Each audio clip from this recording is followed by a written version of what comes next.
Lord Blood-Rah's Nerve-Wrackin Theater is made possible by Lord Blood-Rah's Patreon supporters. Lord Blood-Rah keeps the love of vintage horror and science fiction alive with 3 weekly shows.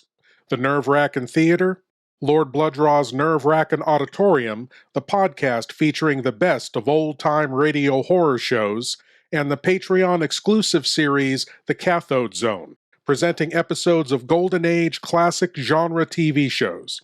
For more info, and to see the premiere episode of Lord Blood-Rah's Cathode Zone, go to patreon.com/Lord Blood-Rah. Countdown for blast off. X minus 5, 4, 3, 2, 1, fire.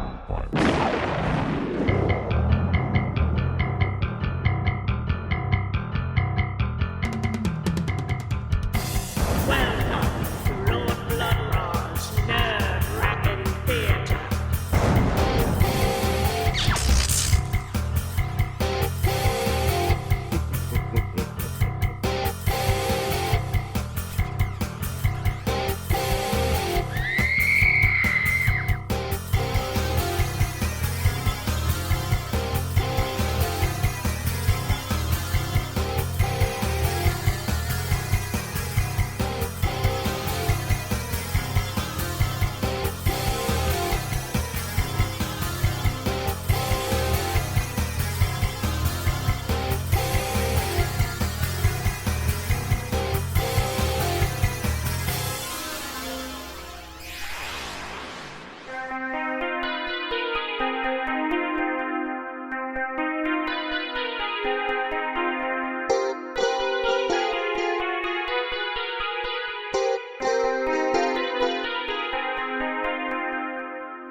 My lords and ladies, geeks, geekarellas, geekulas, and geekeritas, I am Lord Blood-Rah, and this is Lord Blood-Rah's Nerve-Wrackin Theater. For decades, scientists have been experimenting with freezing living beings. Now, freezing the living isn't the hard part, it's thawing them out alive that's the real problem. But the scientists in tonight's film think they have that problem solved. Now, if they could only solve their personal problems, they'd really be onto something. Tonight, from 1964, it's the sci-fi flavored soap opera, Frozen Alive. Well, without further ado, I give to you a movie whose poster promises much. And I'll just leave it at that. Here is Frozen Alive.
What do you think you're doing?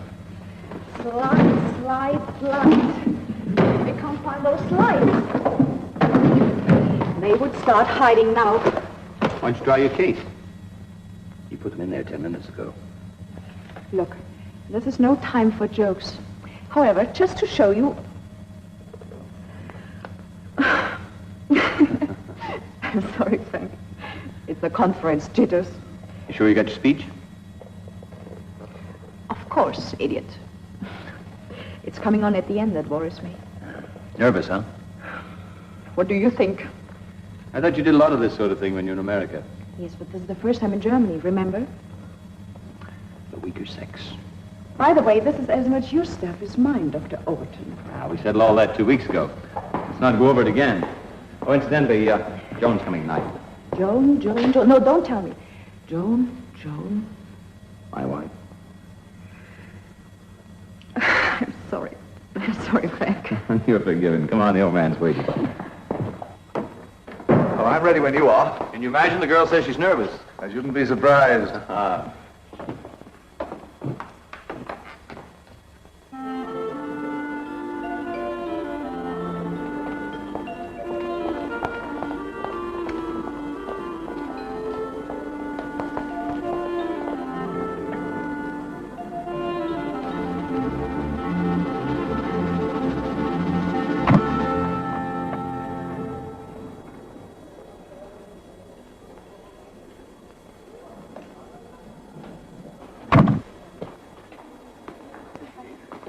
We'll have to be here for the next 6 weeks. I don't think you'll ever make that after. Well, there's the great man himself. Oh, it's beautiful. And you, Overton. Mr. Keith. And this, I'm sure, is our charming German colleague, Dr. Wieland. How do you do, sir? How do you do? I've heard a lot about your exciting work with Overton. That's why I came here to tell you what I think of it. Well, I hope you won't be too disappointed, Sir Keith. Park this for me, will you, Frank, and I'll catch up with you later. Right. I ran into Blazer the other day. Did you? He was asking after you. So I don't know.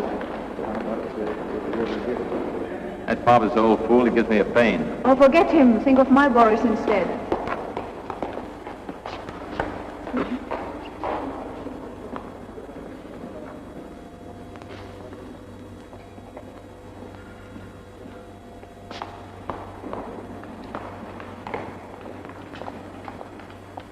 Carbon dioxide. Where are we supposed to sit? Right in front, worse luck. Electrons of body temperature fell to minus 70 degrees centigrade. As you might well suppose, the overall effect of this... Join us at the same time next week for Joan Overton's next interesting talk on current fashion. Well, Joan, my love, if you think that's a fashion talk, you should be hung round end quarter. Why, what's wrong with it? What's wrong with it? Telling all those nice kids to buy a good suit that will last years and just bring the changes on the accessories. It's positively immoral. Hello? How long have you had this cheap old rag? 3 days? And how long do you intend to keep it? Well, it depends if my loving husband likes it or not. He hasn't seen it yet. I bet he won't like it. Why not? Grow up, baby. Or do I have to make you a drawing? Oh, that. Oh, well, he's used to that. He won't mind. What makes you think so? I used to. Ah. Do you really think I've overdone it? If it were anybody else, I'd say yes. But as it's you... Come on, I've got my page to look after and it's getting late. Oh, let's have one for the road. You can't have. You can't go to a scientific meeting smelling of drink. You're joking. It'll be over by the time I get there. With any luck. Then why the finery? Female competition. Ah, now you're moving into my country. And what does that mean? Helen Beeland, Helen Zealand. Who's she? a beautiful scientist. The plot thickens. Come. Well, she was called in by the World Health Service. And Frank was asked to help her. And man, does she need help. I don't see Frank these days. What the hell do they do? Believe it or not, they stick chimpanzees into a deep freeze for a few months and bring them out alive. Both the parent chimpanzees have been deep frozen and kept in the cold store at a temperature of minus 80 degrees centigrade for 3 months before they were mated. We've been carrying out very exhaustive tests. None of the experimental animals have suffered any damage to the brain or major nerve centers whatsoever.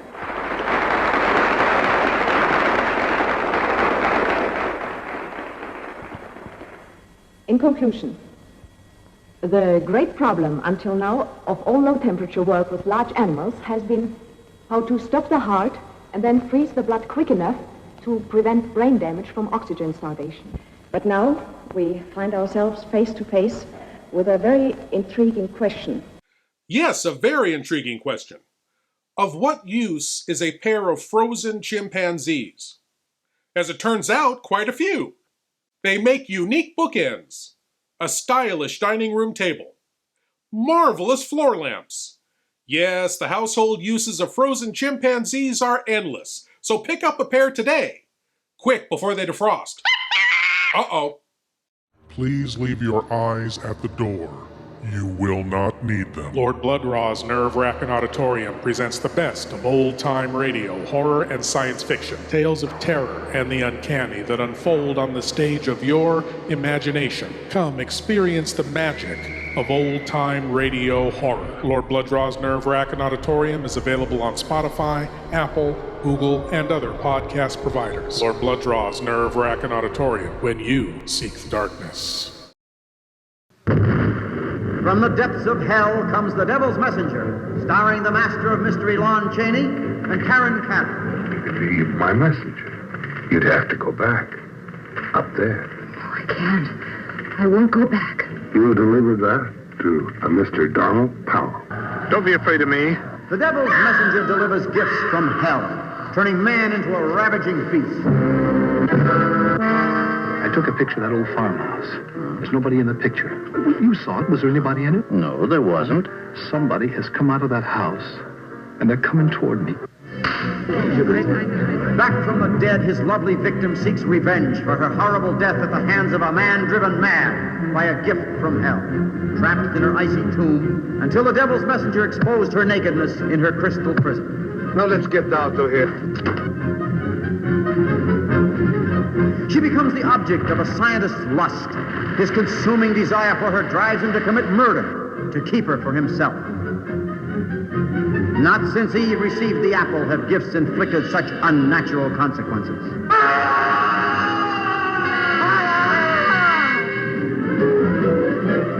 Tonight at midnight, you will be dead. Just how do you intend to kill me?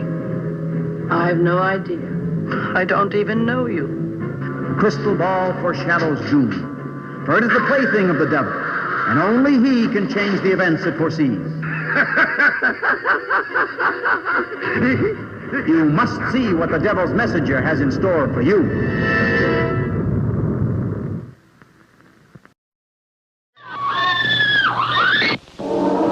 Out of the depths of darkness rises Garganta, the true king of monsters. He's on his way alive, in person, to scare the yell out of you. Garganta on the stage in Dr. Sildini's giant triple Scream Show for the first time on any stage. The stage show that brought you the Frankenstein monster in person now brings you direct from Hollywood, Garganta, the giant gorilla of the universe, alive and in person, in a 3-hour performance filled with more chills, thrills, laughs than you ever experienced in this century.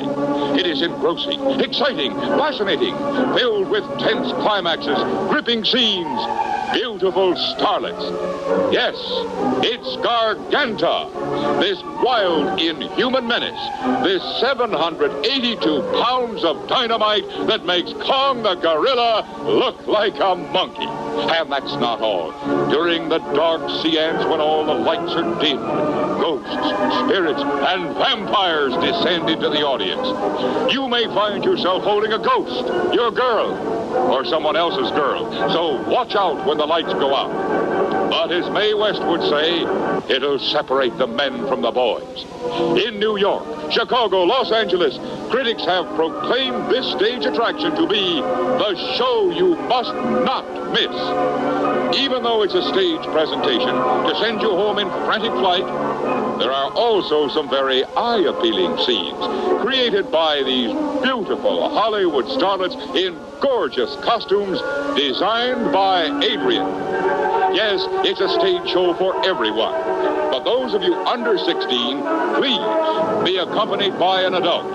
Not only because of what takes place during the performance in the dark sea ants, but the adult may be afraid to walk home alone. Now is your first and only chance to see, in person, on stage, and alive, Garganta, the giant gorilla of the universe. Watch for it. Remember the time, the place, and the date to see Garganta, alive and in person. An evil reborn from the grave of Frankenstein, bringing a macabre nightmare to a teenage world of rock and roll emotions. For the first time, a female descendant of the infamous Frankenstein, deadlier, more terrifying than ever before.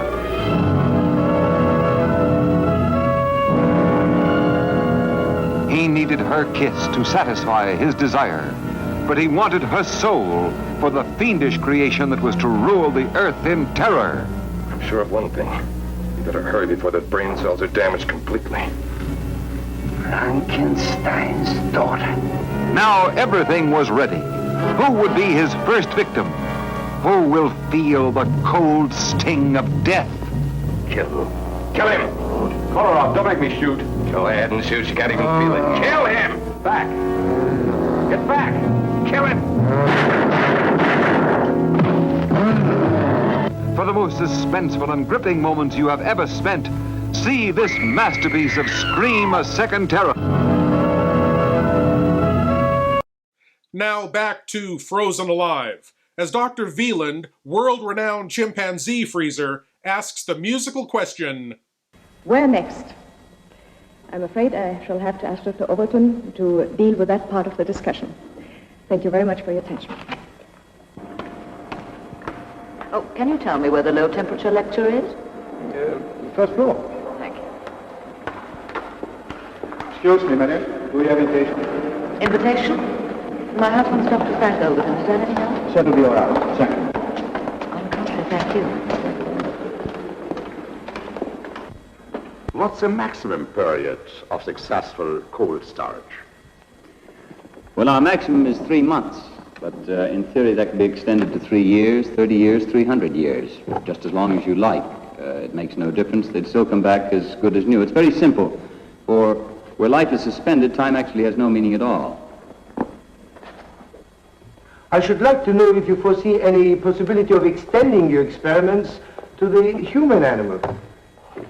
It occurs to me, for instance, that some of our aging politicians might welcome the idea of going into cold storage until the next general election. We'd be very happy to oblige the opposition, although I'm afraid they might like a trial or a test run first. Perhaps the questionnaire would like to volunteer to be the first guinea pig.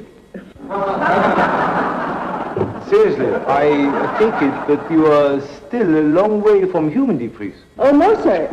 You go ahead. I'll handle the brick bats. Well, the question is, are we still a long way from human deep freeze? The answer is no. We are right on the doorstep. Dr. Overton and I are convinced that we could take a suitable human being, freeze him, and revive him with all his faculties intact. All we want is a chance to show we can do it. How will you be sure there's no brain damage? You haven't any problem with the chimps? Ladies and gentlemen. Ladies and gentlemen. Ladies and gentlemen, I am sorry. You haven't noticed? Haven't noticed? How could I miss it, Tony? You get your drink. I'll have a scotch. Give me the sherry. Oh, Frank, do come and tell. My voice is giving out. Very nice to see you again. Goodbye.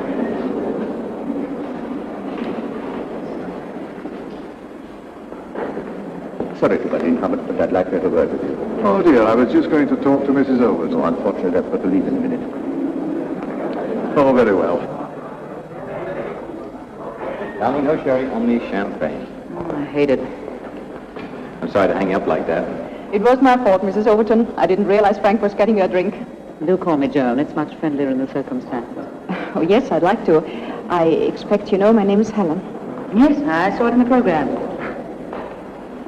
I'm sorry I couldn't get here before. I'm sure your speech must have been fascinating. Darling, would you get me another? I think we ought to get something to eat. Oh, you poor darling. You must be starving. Why didn't you say so before? You must come and have a meal with us sometime, Helen. What do you mean sometime? No time like the present. Oh, you're very kind, and I'd love to, but the speech making has worn me out. I can hardly wait to get back home. Thank you very much. Are you sure you won't change your mind? No, not tonight. Goodbye. Goodbye. Oh, dear. That's too bad. I wish you'd join us. You know, I think your Helen's got something. Perhaps we should go home after all. I thought you wanted to show off your new outfit. Darling, I only wanted to please you. Let's go.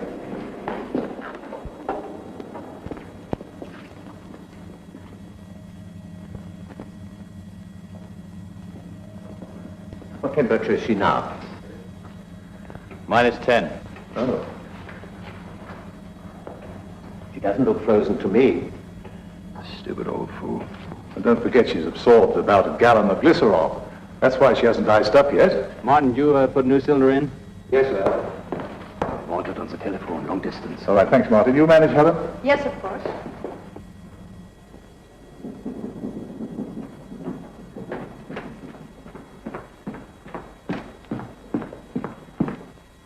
Now we are taking her right down to -80. Is that carbon dioxide? Yes, we freeze it around her. What's the point? Why not pack her in dry ice straight away? First thought, yes. But on second thoughts, no. Oh, yes. Just a minute. How much? How much? You couldn't have timed it better. Oh, I better take that down. Hold it a minute, Frank. Well, there's your ice, Sir Keith. That's quick. Just as well, because we are pretty tight at that stage.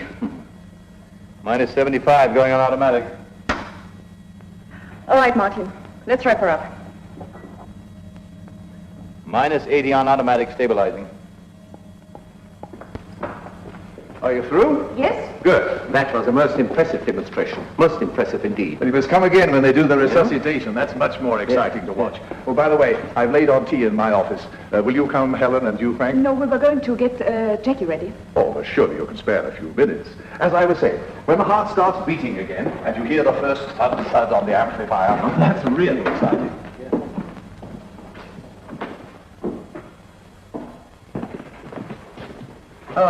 As the tea doesn't seem to have turned up, while I read you a message I've just received by telephone, perhaps you'd like to drink a glass of champagne in honor of the winners of the Alexis Carroll Award.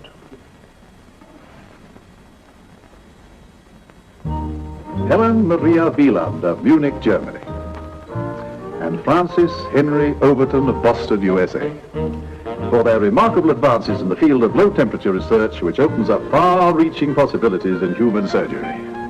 Carroll Award. That's almost on par with the Nobel Prize. Certainly in terms of cash. They'll get $25,000 each. 20. Frank.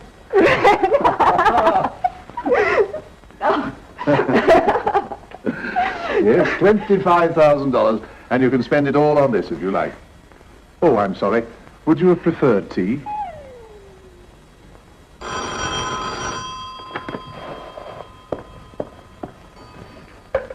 124596? Frank! Hi, darling. Just wanted to check and see if you were there. I'll be along shortly. I don't believe it. You're not ill, are you? Well, it depends on how you look at it. Sit tight. I'll be there in a few minutes. Great. Bye. What's all that about? Put your skates on. Frank's coming home. What's going on? Half-term? Parents' Day? Archbishop Street? Cut the wise talk and go, man. Just go, huh? Are you trying to get rid of me? Oh, no. What do you think?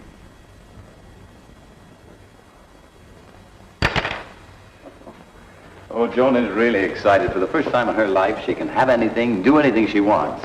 It must be the champagne. I still can't take it in. Ah, here you are. I've just been speaking to Professor Hubbard about another matter, which he thinks you both ought to hear about right away. It concerns you in particular, Overton. Oh, what is that, Sir Keith? This splendid piece of news has come just at the right moment to set the seal on your work with Dr. Wieland. Worthy Victor's garland, so to speak. So now we must give you new fields to conquer. Professor Bradshaw wants you to take over the remote control sampler for their radiation investigation. Well, Sir Keith, we've just barely scratched the surface of this low-temperature project. Precisely. The pioneer work's finished. It's time for the big battalions now to step in. You may be right, but you still need us. I've considered the possibility and decided that Dr. Wieland should carry on here. You mean you want to break us up now when we've just reached the final stage of our work? What exactly do the words final stage refer to, Dr. Wieland? The first human experiment, of course. I consider all this talk about the human deep freeze experiment extremely ill-advised and premature. The Alexis Carroll trustees don't seem to share your opinion, Sir Keith.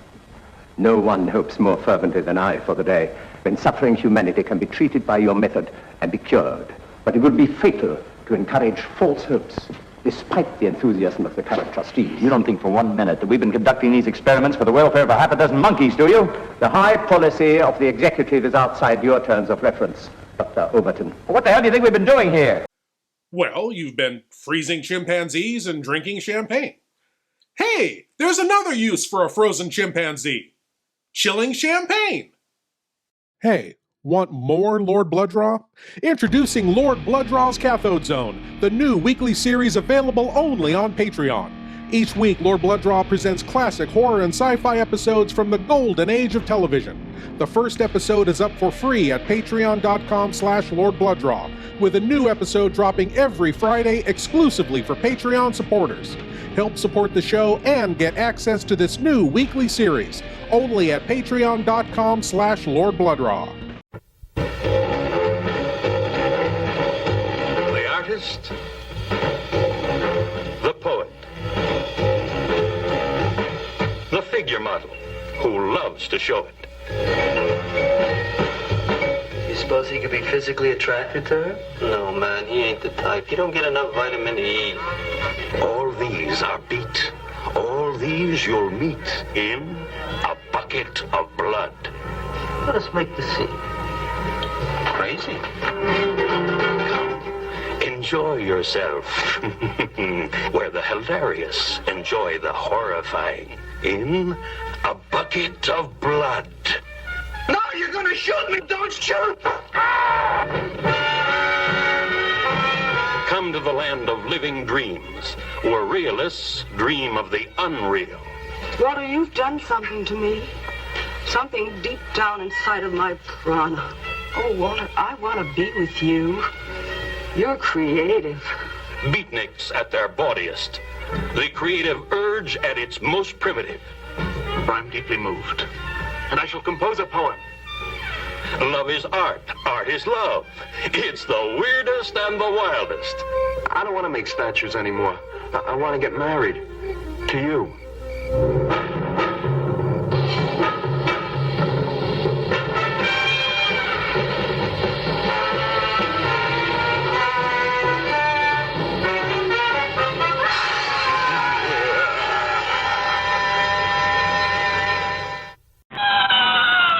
You are invited to join the Banshees, the werewolves,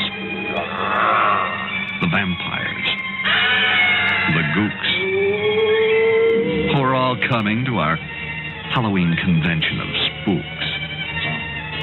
You'll enjoy this lively group if your blood doesn't end up in the soup. Practice your screams. Break out your shrouds.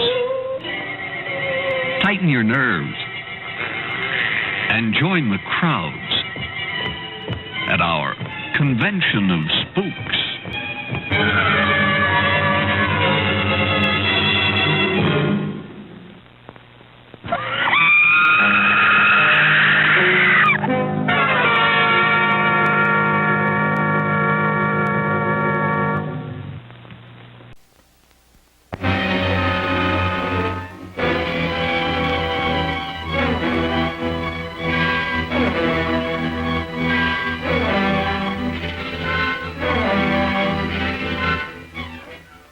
feel myself going back to the animal instinct. I lock myself in there with him, feeling that I might do something terrible.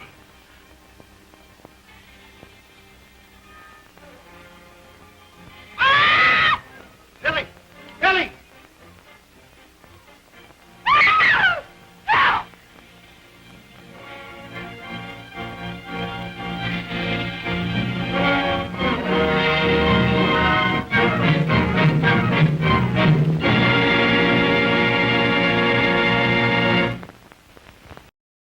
As we return to Frozen Alive, Dr. Overton's wife is trying to get her amorous admirer to Amscray before her husband gets home.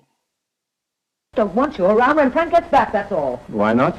A little competition would do him a world of good. Look. He might stop thinking of you as simply another body for the deep freeze. What are you trying to do? Look in the mirror, my sweet. I'm trying to get a very attractive woman back into circulation. If a chimpanzee dies during an experiment, that's one thing. But a human life is quite different. I'm sorry. The risk of failure is much too great. Sir Keith, the certainty of destruction by incurable disease is absolute.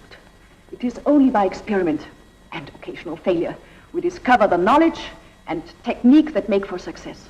All we are asking for is to carry out these experiments in a calm and secure atmosphere. You know what my mother used to say? The years race by, but the magic lingers. That's how it is with us, John. You are wasting your time. Look, we had our little interlude. And it was over the day I met Frank. You knew that. Oh, nothing has changed. It's Frank now and always. In my experience as a crime writer... Oh, clear off! You're reaching the point of no return. And it'll hurt you more than it'll hurt me. I think that young woman is most persuasive. Possibly because her fiancé died of cancer. Ah, that accounts for it. I think if I knew I had only a few weeks to live, I'd volunteer for her. By the way, Hubbard, I think you ought to step in. Huh? You must tell them that human experiments are out. They'll take it better from you. In the meantime, of course, I shall consult various authorities. Well, I must be going now. You mean you'll sit on the fence, and if someone makes a fuss later, I shall take the rap? My dear Hubbard, I had no such thought in mind. Well, put your veto in writing for the record. And if you do that, I'll pass it on. 8 or 9,000 pounds. In dollars, that's 25,000, any way you look at it. Oh, Frank. Oh, what can we do with it? Whatever you'd like. What would you like? Masses of things. We could have another car, you know, a little one for town. Sure. And then we could have a fabulous holiday. And we could have a little period cottage for the weekends. You know, that's something I've been thinking about. Not the weekends, but a place in the country. You know, long walks and fresh air. I could commute. Give me a chance to catch up on my reading. Yeah. And what about my job? Listen, what about your job? Don't you think it's about time you were quitting it? Oh, yeah, but... Joan, all the money you make, it either goes in taxes or you spend it on clothes. I don't know. We've been married 5 years. I'd like to start thinking about having kids. Kids? Well, yeah. You want a family, don't you? Oh, sure, but... Good, that's settled then. Yeah, let's celebrate that. When do we start? Start what? Why, looking for the house. On weekends, it'll be fun driving around. And when we find what we want, I start raising the family. Is that it? It's the better as far as I'm concerned. That's up to you. Mm-hmm. And when does Helen Wieland leave for Munich? Oh, I don't know. You don't have to look so upset about it, Frank. Upset? But what has Helen Wieland got to do with our having a family? Look, if you think I'm going to lose my looks and my figure, retire to this grand house in the country, take long walks and plenty of fresh air while you catch up on your reading, with that woman around, you're crazy. You can't be jealous of Helen. No more than you are of Tony. Look, you can call it intelligent anticipation. You may not be in love with her, but she certainly is in love with you. Let me set you straight about something. Helen and I work together. We work together harmoniously, but it begins and ends with our work. What do you think we are, a couple of newspaper people? Touché. But you're human, and so is she. And you're out of your mind. Am I? Well, I watched her at that lecture hall. Why don't you knock it off? Just knock it off! But now that you mention it, yes, she is attractive, and she's human also. Where are you going? I'm working tonight. Oh, another experiment, huh? All night. Oh, yes, every night. Oh!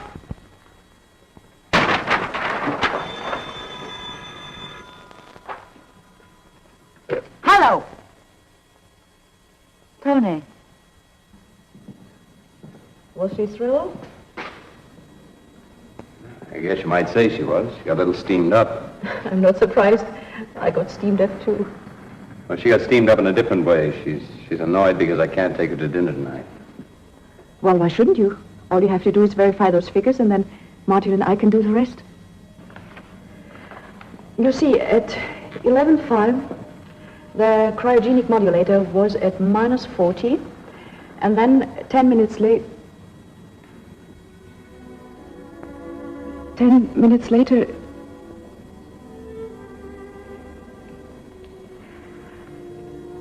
It would be better if you went home. You want me to? Yes.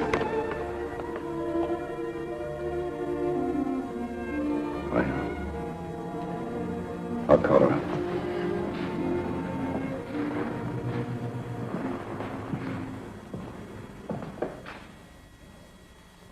I better see what Martin's up to.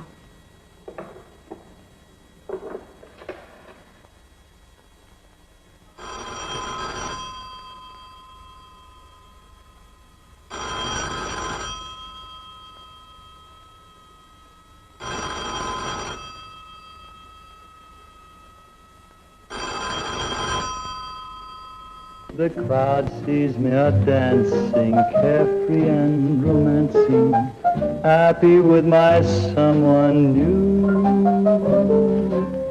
I'm laughing on the outside, crying on the inside, for I'm still in love with you. They see me night and daytime, having such a gay time. They don't know what I go through. I'm having fun? Fun? I've had such fun in years, Tony boy. Just like the old days. So there's something to be said for this monkey business, after all. Monkeys? Oh, monkeys. To hell with monkeys for tonight. Yes, to us. To us. Wait up. A bottle of Wrackin Coke, please. 1951. Very well, sir. 1951. Remember? Ever since our breakup, make believe is all I do. Funny little bar in Cannes. You were bewitching that night. You ordered a bottle of vintage champagne and you couldn't afford to pay the bill. Lucky I had my new gold wristwatch. Sure was. To the night, which was never to end.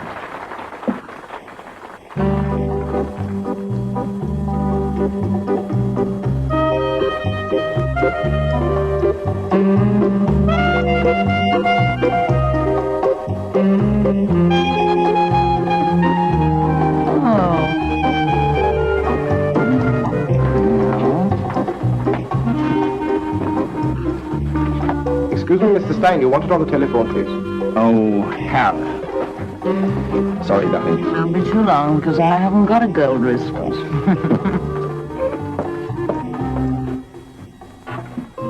Stein here. Hi, John, what do you want me for? But look here, J.B. Surely the paper doesn't own me body and soul. It's damned unfair. All right. But it's the last time.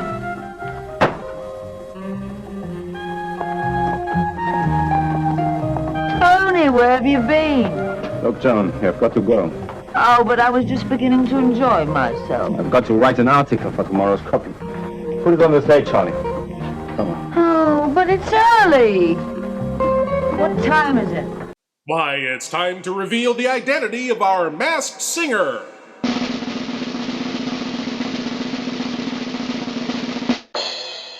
Funny man Rip Taylor?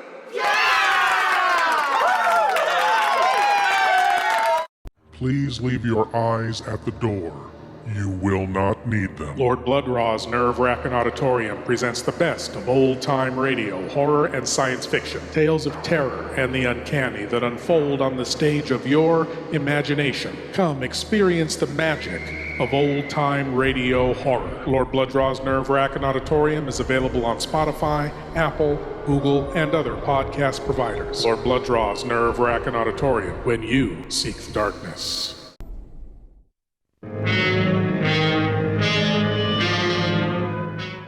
You've lost the urge to experiment.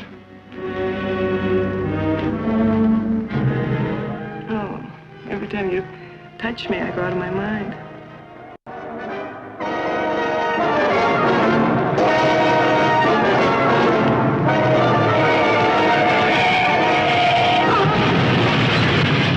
Let me die. Let me die.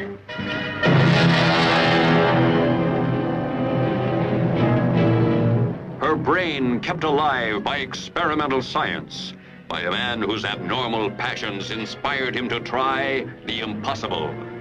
I brought her back. She'll live and I'll get her another body. Yes, and what of her soul? How can you make of her an experiment of horror? His mad ambitions and desires threaten every woman possessing an attractive body. Girls whose measurements make them beauty contest participants. Professional figure models such as this. All are prey to his distorted desires. What's locked behind that door? Horror. No normal mind can imagine. Something even more terrible than you. Horror has its ultimate, and I'm that. Behind that door is the sum total of Dr. Courtney's mistakes. He intends to kill somebody. To rob them of their body. We've got to stop him.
by no earthly law, possessing weird and enormous powers, these strange teenagers from outer space invade the Earth and prepare to possess its women. Nothing can stop their deadly advance. Earthmen are no match for their superhuman powers. They blast the flesh off humans. A moment before, she was a beautiful young girl. Now, she's a skeleton.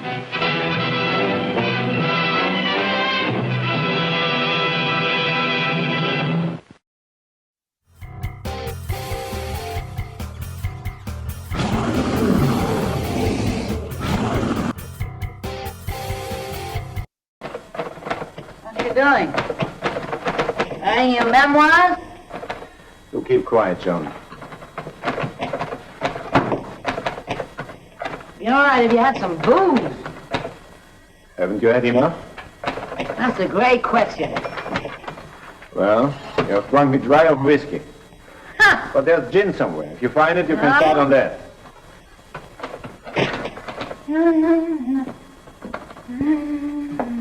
But don't blame me for your head in the morning.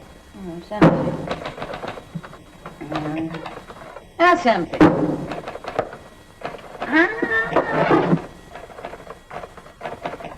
Hey! What's this?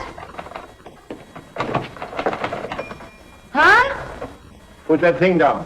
Which thing? The gun. And always remember the old saying. Never, not even in fun, point a gun at anyone. It's a damn stupid thing to do. All right, don't blow your top. What you keep it for anyway? It's a souvenir I got of a little crook. I whitewashed him in a very dirty story. Hey, listen, when you finish writing your love letter, could we go to that little jungle place again? Because I liked it there. Turn in this story, puppet. It will be daybreak. Oh, don't be a spoiled sport, Tony. You said we were having fun. Look, you said it was just like the old days, remember? Why don't you go home? And as you have decided to wander about, all right, do that. Go back to your jungle. I'm going to work in peace. Good night. Jump in the lake.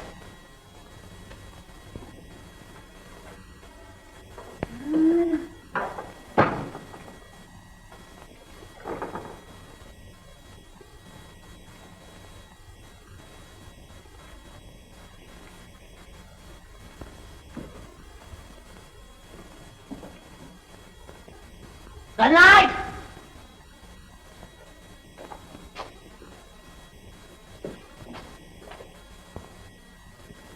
Don't worry about it. Even if Sir Keith does put his veto in writing, I shall bring the matter up again at the Scientific Council. Thank you. I've already told Frank. He took it very calmly, considering he's not exactly fond of Sir Keith at the best of times. Joan asked him to take her out tonight. Very natural under the circumstances. Yes, I mean, I think they must have had a pretty bad row. In fact, I know they did. Yeah, that's their business, isn't it? Oh, yes, of course. It's just I'm sorry it happened, that's all. Helen, has it occurred to you that Frank's wife may feel rather shut out? Huh?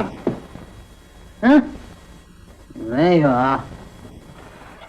I suppose I'm the last person you want to see. And the same goes for me.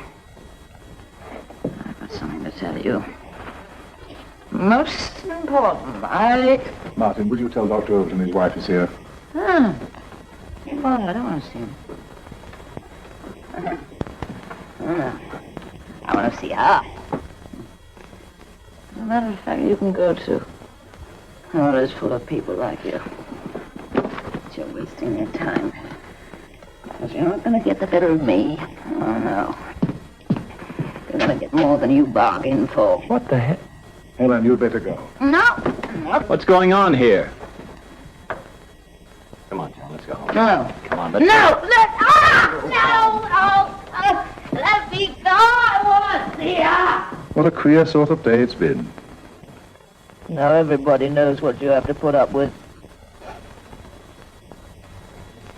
When you leave me, they'll say, what a Surprised it lasted that long.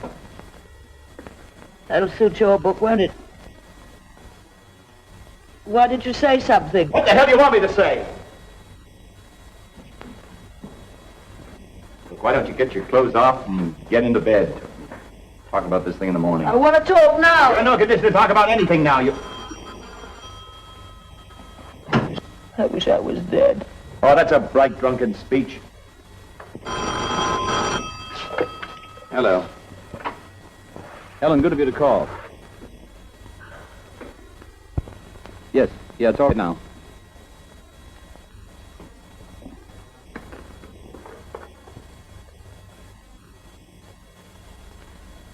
Well, I'm not worried. It's just that... God, he didn't say this.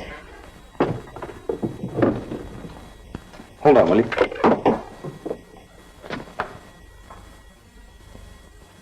What are you doing with that?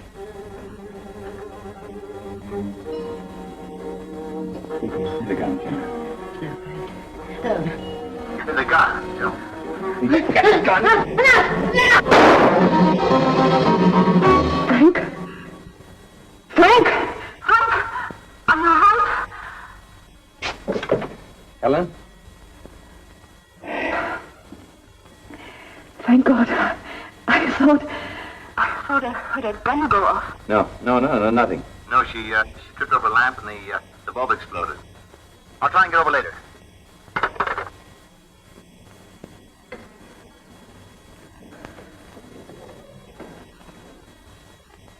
It's terrible. I thought I killed you.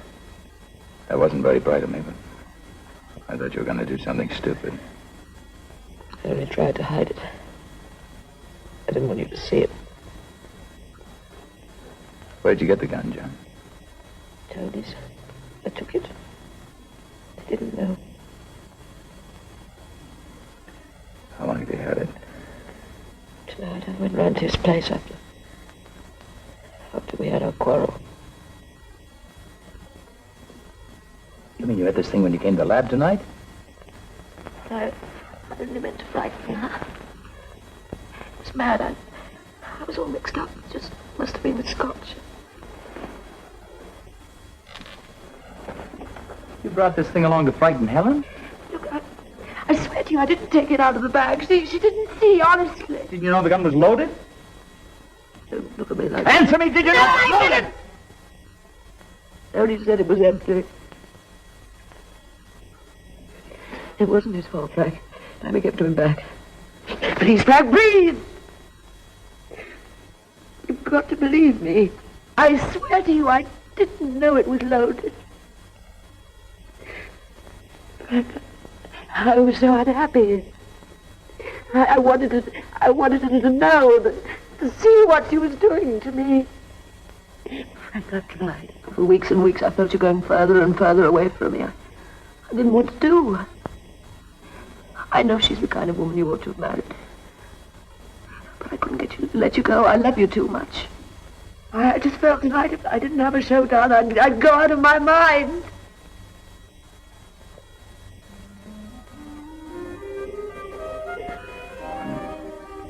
Probably more to blame than you are. Stop worrying about Helen. I'm being transferred next week.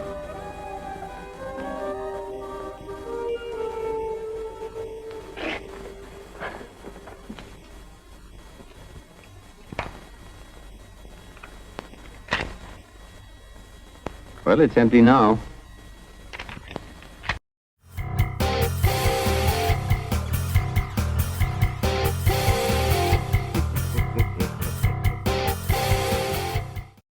Please leave your eyes at the door. You will not need them. Lord Blood-Rah's Nerve-Wrackin Auditorium presents the best of old-time radio, horror, and science fiction. Tales of terror and the uncanny that unfold on the stage of your imagination. Come experience the magic of old-time radio horror. Lord Blood-Rah's Nerve-Wrackin Auditorium is available on Spotify, Apple, Google, and other podcast providers. Lord Blood-Rah's Nerve-Wrackin Auditorium, when you seek the darkness.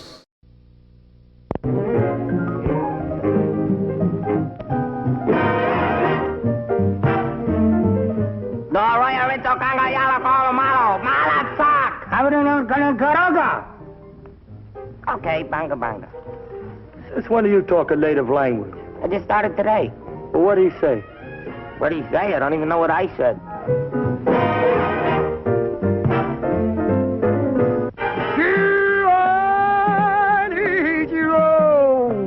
Do I, baby?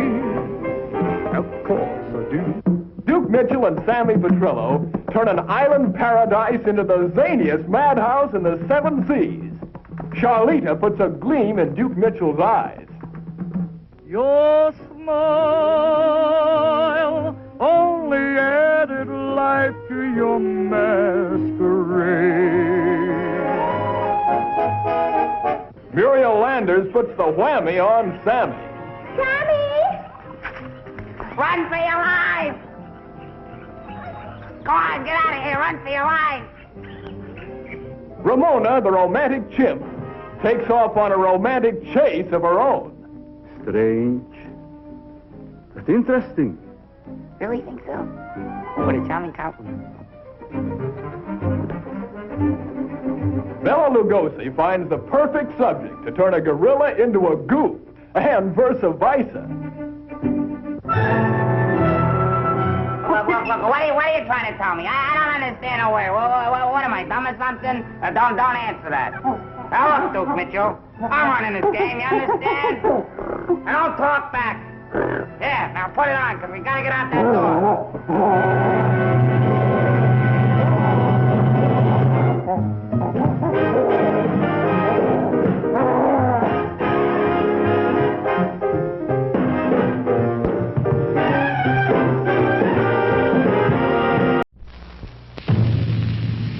The day of doom is coming. Your blood will turn white.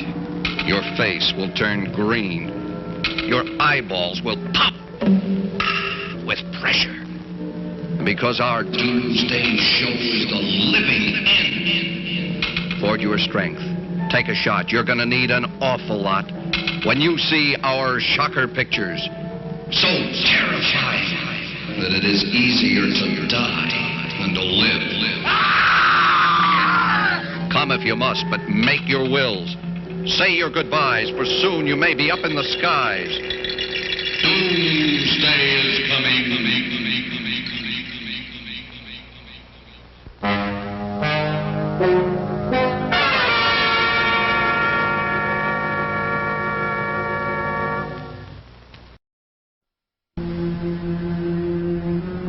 That it could happen in America. That it could happen now. That it could ever happen to me.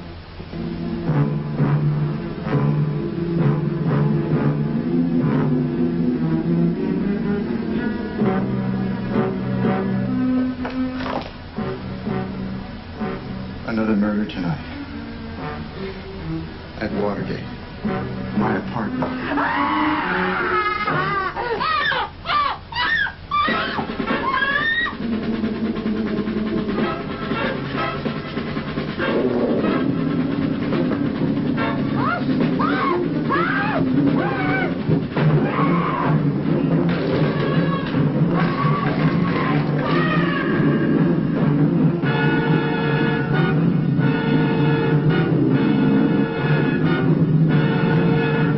You must issue the order that he be taken alive.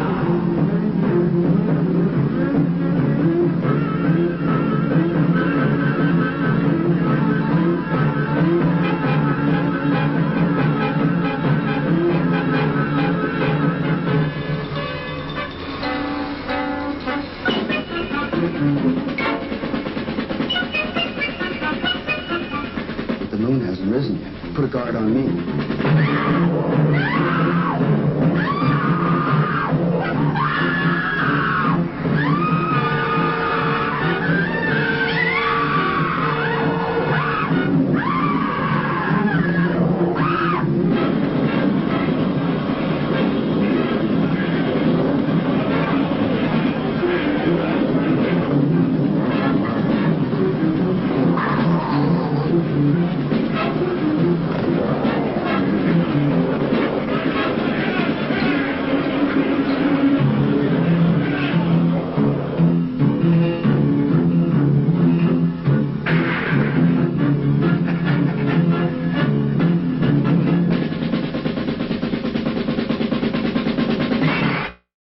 As we return to Frozen Alive, Helen has sobered up, and the experiment takes an unexpected turn.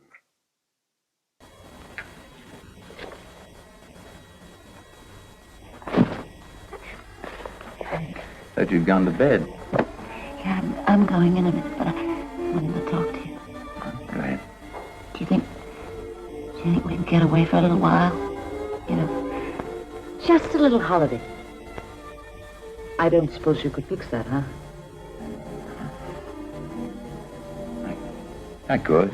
It would mean helping Helen with that experiment tonight. Can't let her do it alone. It would mean all night, which you're not very fond of. I don't mind, darling. Oh, I love you so much. I hope the experiment will be a great, big, smashing success. It will be.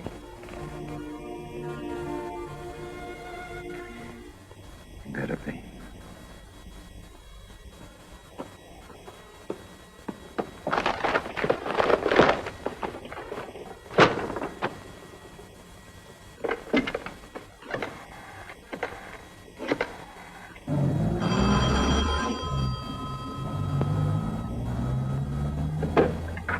Twelve 4 5 9 6.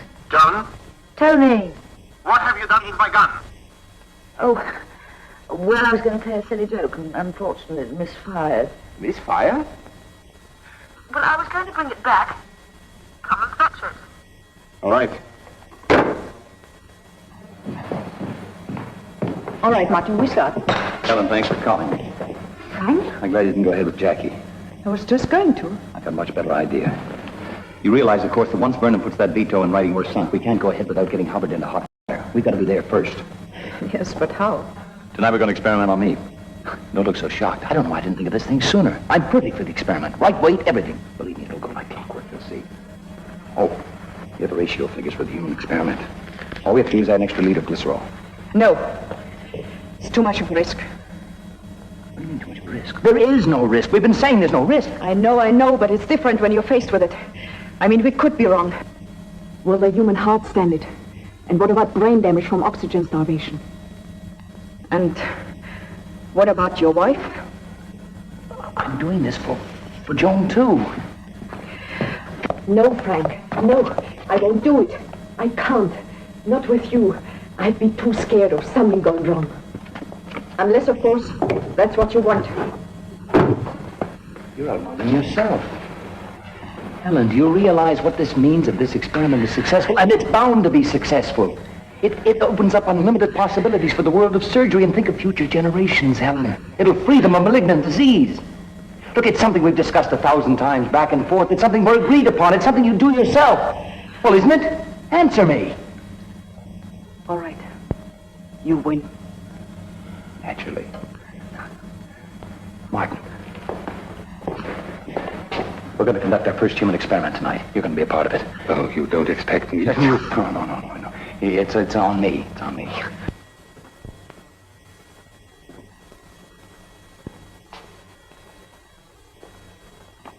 Joan, are you going to be long? Coming right away.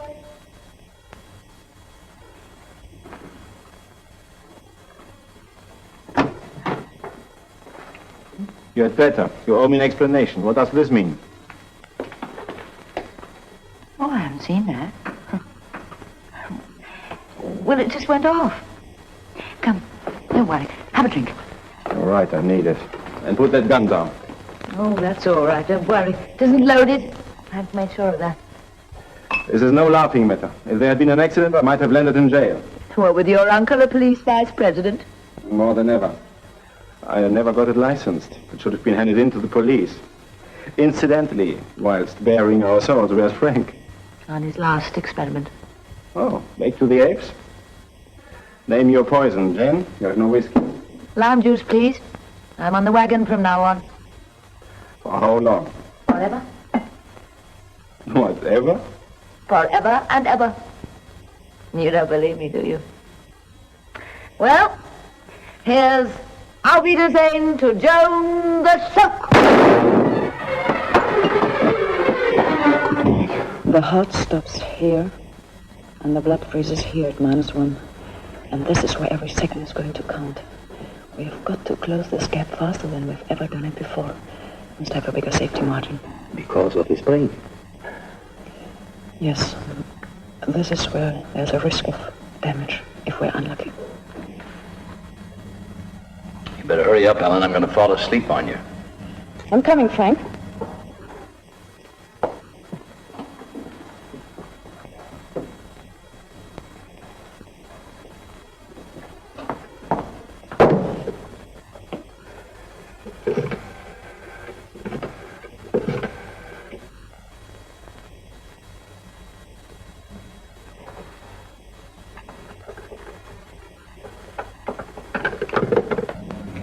Set for -10 on full current. Good. 6 seconds to spare. Will he be all right? He looks all right so far. Looks different from the chins, doesn't he?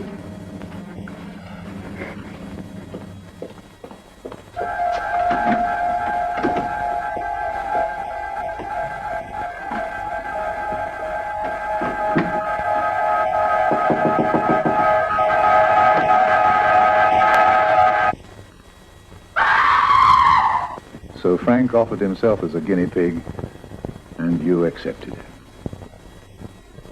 Because of his wife?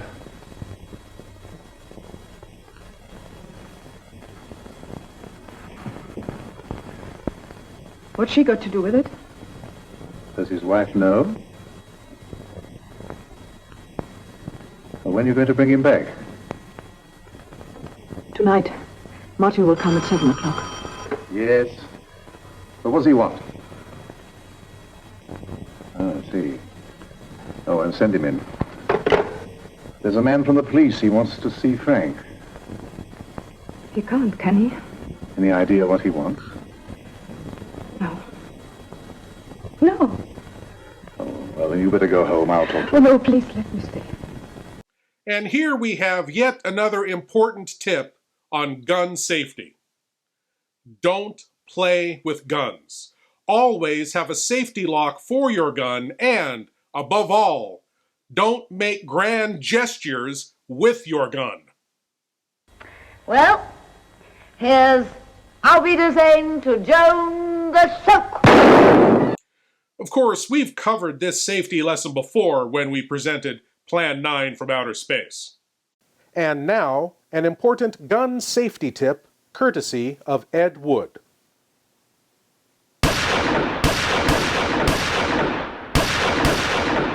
Never use your pistol as a pointer. Repeat, never use your pistol as a pointer.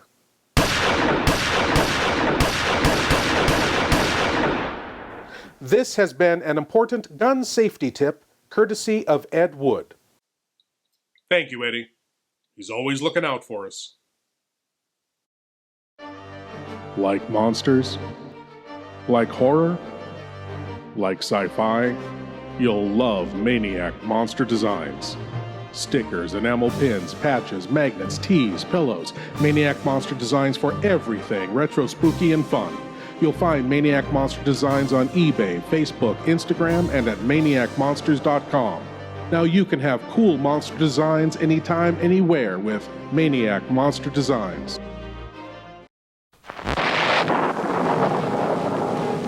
It is safe to state that the grandchildren of some of the people in this dinner will not be born on Earth.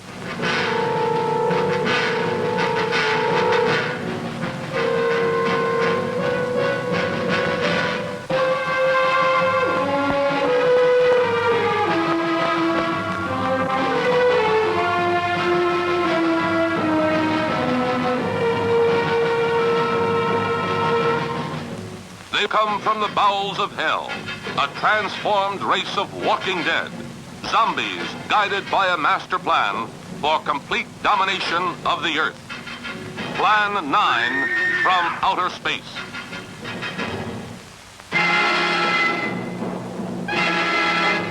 Starring the most nightmarish cast ever, Bela Lugosi, the seductive Vampira, and Thor Johnson as the Walking Dead. Turn off your electrode gun! No! No! Stop him, Dennis! I can't get it. It's jammed. Stop him, you fool! Bullets bounce off their bodies. Rockets, missiles, jets cannot stop their death ships. What earthly power can stop this terror? For a glimpse of things to come, see this blast of screen suspense. For it could be happening right now.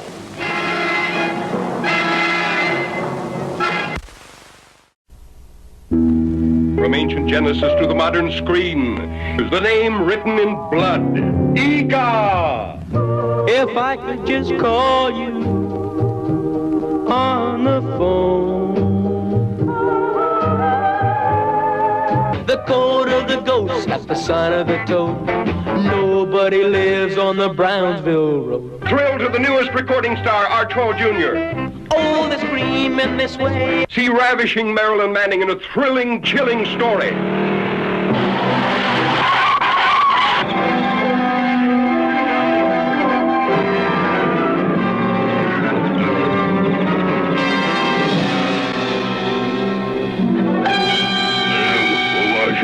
The last of the prehistoric giants sees his first girl. Noah. And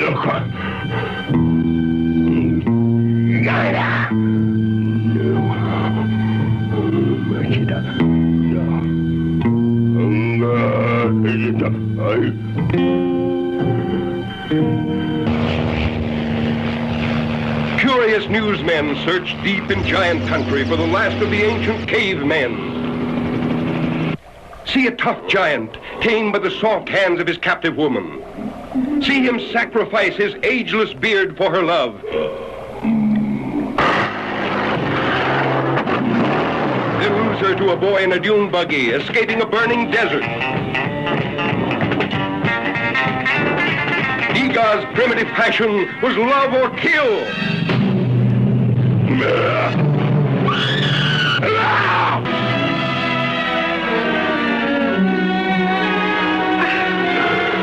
Hear Ega talk, the ancient language of love, used at the beginning of time.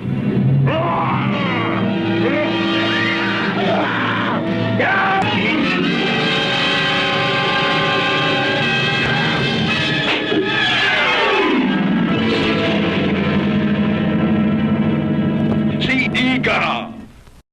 As we return to Frozen Alive, Dr. Overton is, indeed, frozen alive, and unaware that his wife has very stupidly shot herself. The police are aware, however, and would like to have a word.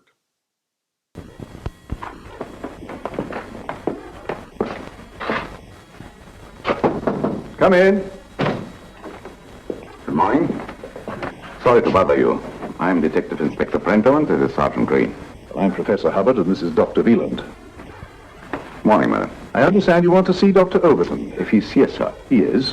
I thought he might be. His car is outside. But he's not available at the moment. I would better make him available. Well, that's not so easy. He's involved in an experiment. Then you had better stop for a while.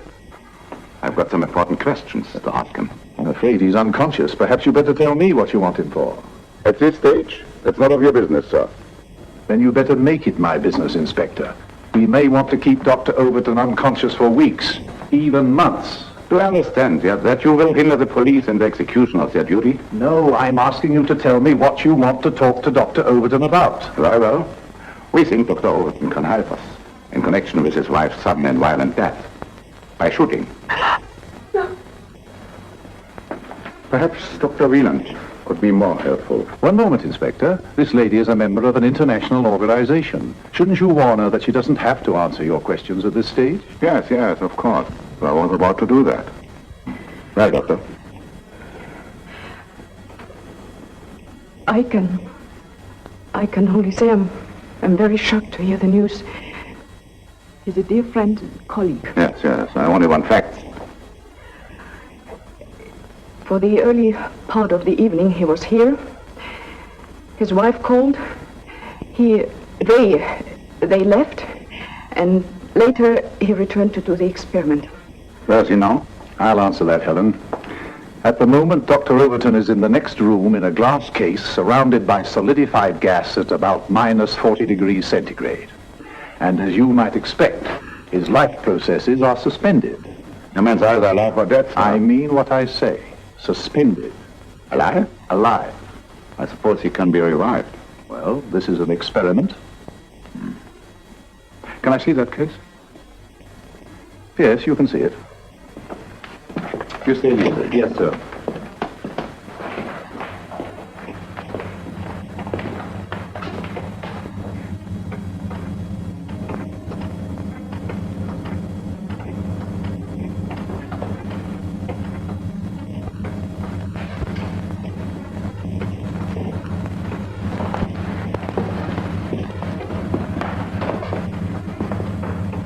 Are you prepared to swear he's inside? Yes, And alive? I hope so. I can't raise the dead. It would be very awkward if he passed on. What you have told me is contrary to human experience. I hope that is the truth. For your sakes. Scientists are as interested in the truth as the police inspector. Have either of you any reason to suppose that Dr. Overton undertook this experiment in the hope of escaping from the consequences of his actions? Dr. Overton is a brilliant medical scientist. If he wanted to escape anything permanently, all he would have to do is inject himself with some drug, go to sleep peacefully, and not wake up again. That should answer your point, Inspector.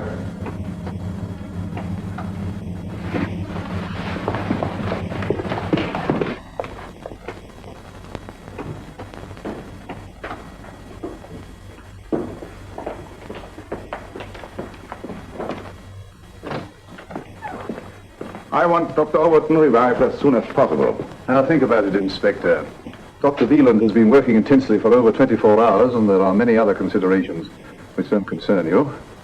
I'll let you have my decision later in the day. You are probably very wise, Professor. The human mind plays funny tricks when suffering from lack of sleep.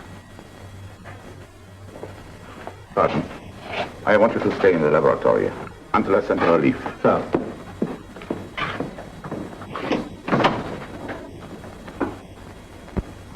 What are our chances? I can only use the technique we developed. And pray.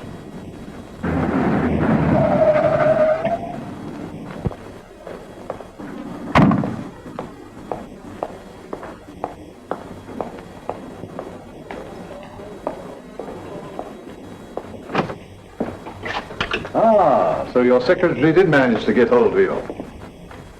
He did indeed. I've been traveling the whole day. I thought you wouldn't want to miss the fun.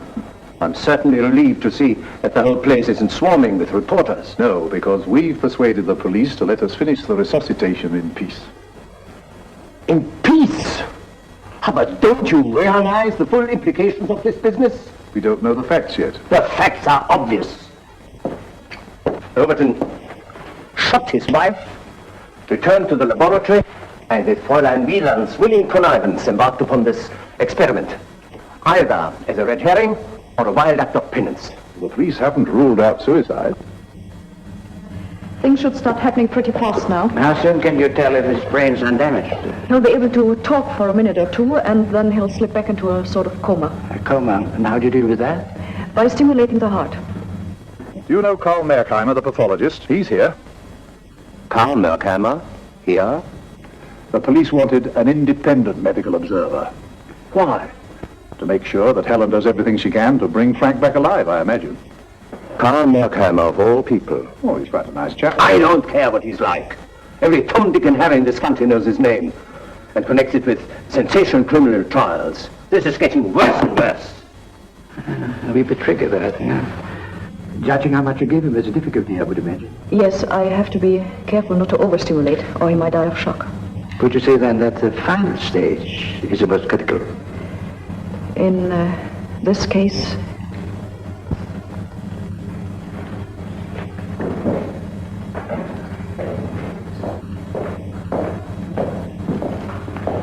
This is Dr. Merkheimer. Sir Keith Vernon. Oh, how do you do? What are these for? Emergency use. If he looks like passing out? No, in case one of your lot comes over queer. Martin, are you ready? Coming, Doctor.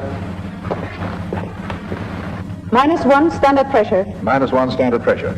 Thermomodulator cut 50. Thermomodulator cut 50. 0. 0. Switch on heart amplifier. Switch on heart amplifier.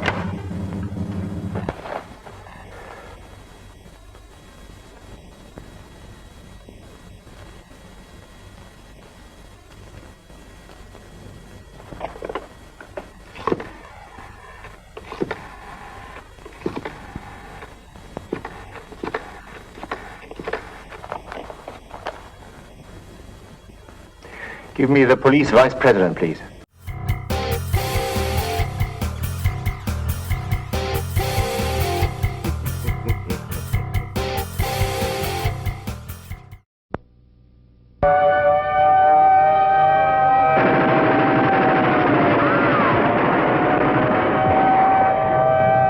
Why'd you set up the brake? Because I can use you.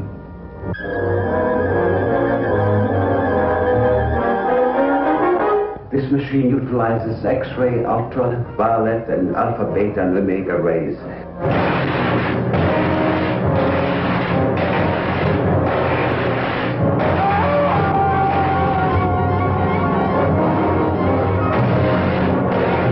This man is a killer. Mad with dreams of fantastic power. We're conducting experiments requiring fissionable materials. That's atom bomb stuff. The government has that locked up tighter than Fort Knox. You'll work for us faithfully or you'll be turned over to the authorities. I understand there's a reward of $5,000 on your head. No money is safe. No man is safe. Nothing stops the amazing transparent man. Into army-guarded secret government vaults he goes, stealing confidential nuclear material, holding in his unseen hands the key to world power. But the amazing transparent man wants first vengeance. If I choke you hard enough, you'll bring me back.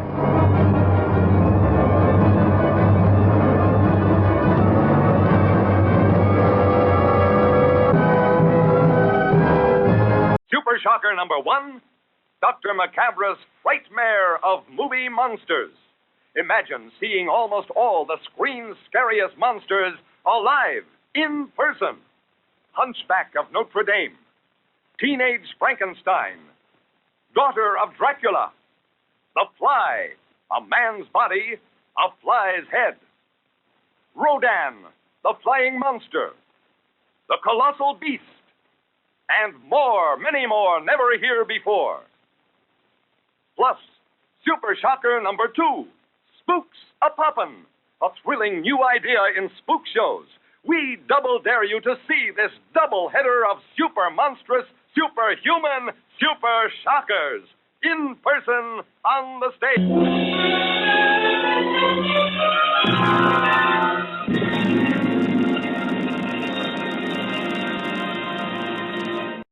And now on to the conclusion of Frozen Alive. Is Tony about to tell the police the truth about Joan's death? Will Dr. Overton survive the experimental freezing process?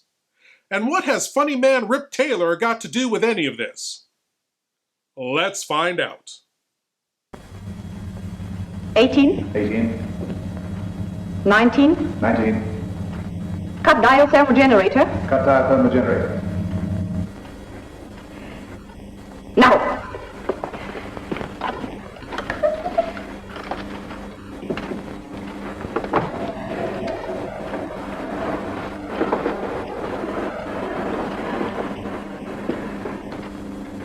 Skin texture has returned already. We can help him on with some artificial respiration. The amplifier on? Yes. We'll start at 600 cc and give him a pulse rate when you get one.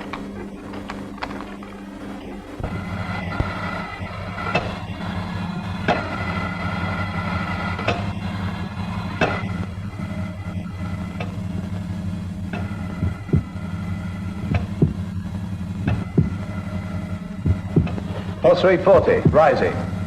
48, 52, heart fibrillation, becoming even. He's on the verge of consciousness now. We should know in a few moments whether he's normal. When I put him under, I asked him to stop counting at 12. If his brain is undamaged, it should pick up his last memory pattern, and he'll go on counting where he left off.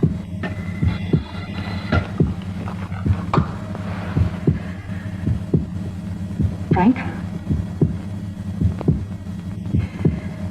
It's me. Do you hear me? Think.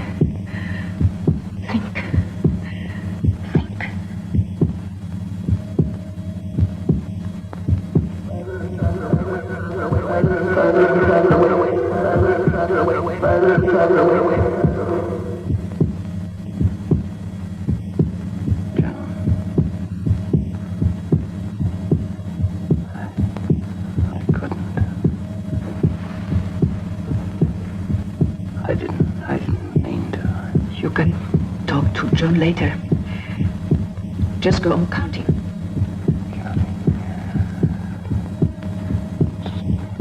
12, 13, 14, 15. It was wonderful, Frank. Thank you. That's all you have to do.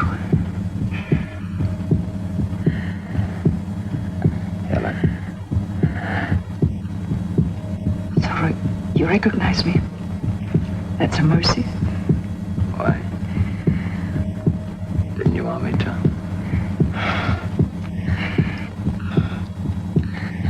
I'm a very clever fellow. Walk the dog, play baseball, tiddlywinks. You're wonderful, Frank. But now, relax, and let me do the rest. Anything you say, Doctor. Pulse rate 58, blood pressure 90 to 70, falling. Electros. Electrode. Gloves.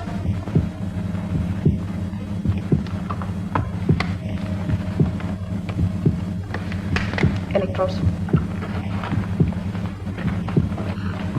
We'll start at 250, time check every 30 seconds. Start at 250. Time check every 30 seconds.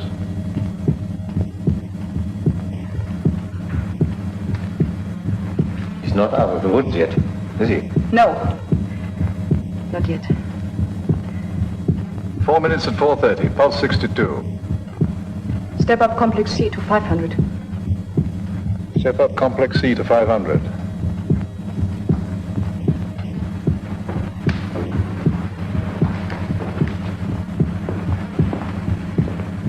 It's an open and shut case of murder. Yes, sir. I took down his festivals as evidence. We are going to need it. 4 minutes at 500, pulse 64.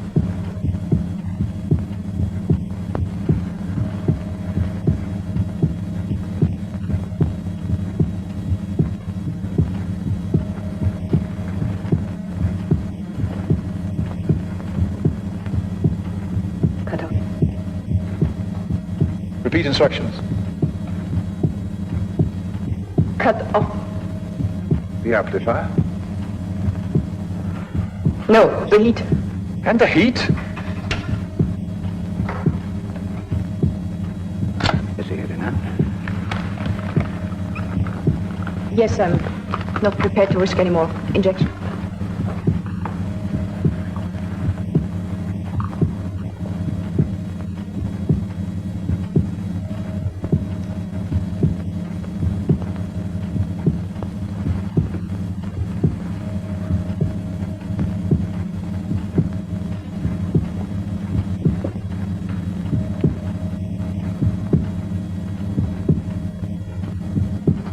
Pulse rate 56.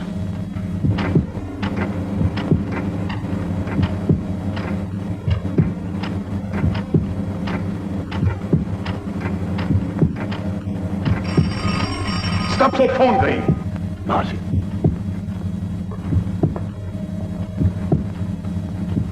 I didn't get it, sir. Don't do that, sir. You'll think it's me. Who is it? Der Polizeivizepräsident. Hello? Yes, thanks, I will. Pulse? 36. What's happening? No response to injection. Blood pressure still falling. What the devil's gone wrong? Why don't you inject into the heart? Sir Keith. The police vice president wants you, Inspector. Dr. Overton's wife shot herself accidentally. A witness has come forward.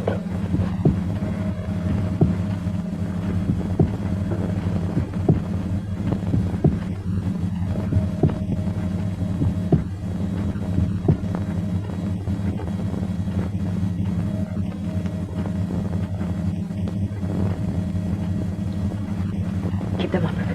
No matter what happens. You'll need gloves. I'm going to jump the George up now.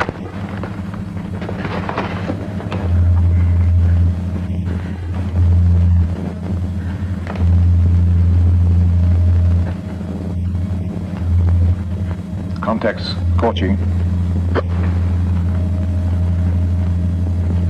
Contacts scorching.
Wow, that was a close one.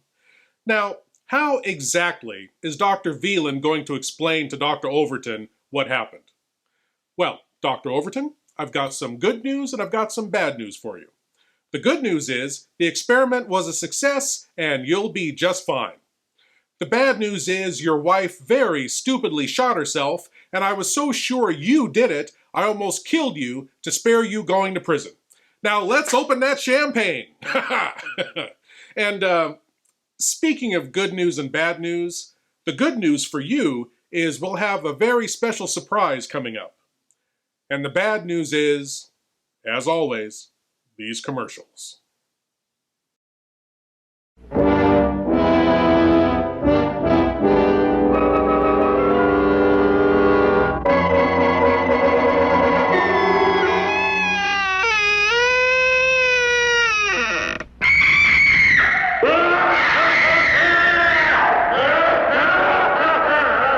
I'm Vincent Price, and you're invited to my party in the house on Haunted Hill, where so far the ghosts have murdered only 7 people. So won't you come and make it 8? You'll see human heads without bodies. Mysterious pools of blood dripping from the ceiling. The walls move slowly in against you. Don't try to escape, you can't.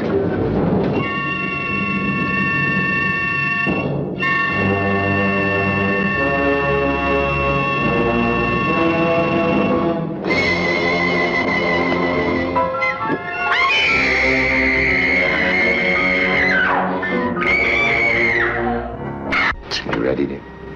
No. Are you ready, dear? Yes, damn you.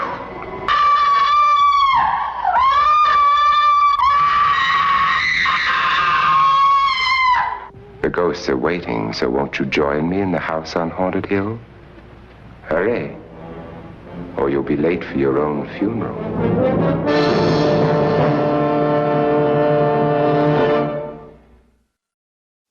In keeping with our Frozen theme tonight, I have an episode of the classic old-time TV series Tales of Tomorrow for you.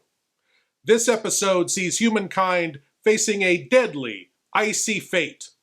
Can science find a way to defeat the ice from space?